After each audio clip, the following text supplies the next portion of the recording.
So yo, what's up guys? Bali ito nga pala ang aking ikawalong araw ng pagpapagod dito sa gym. Bali ang workout ko nga pala guys ay puro leg days tayo ngayon. Leg day workout. At ito nga pala ang tinatawag nilang leg press machine. Yan, sisipa-sipahin ko lang yan. Tapos ay ako hihinga-hinga ng malalim.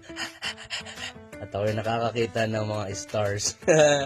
Tapos ito naman guys, di ko alam ang tawag dito. Napanood ko lang sa TikTok to, ginaya ko lang yan. Sisipa-sipahin mo lang yan. Sasakit yung hita mo di yan. Tapos ang workoutin kong kasunod ay ito yung sa may binti. Yan, titinggi-tinggi ka lang. Sunod-sunod. Kasi hindi ko nararamdaman na parang para silang tinatamaan, parang mayroong lamang.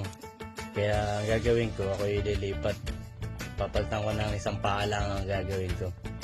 Panoodin ninyo guys, ganito ang aking sunod na gagawin natin. Ready? Go!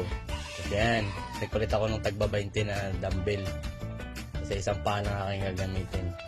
Para mas damang-dama mo yung sakit dun sa 20. Yan, titinggi ka lang, dahan-dahan pagbaba. Aday ko mami. Kasi ayun na, daman-daman na ang irit siya.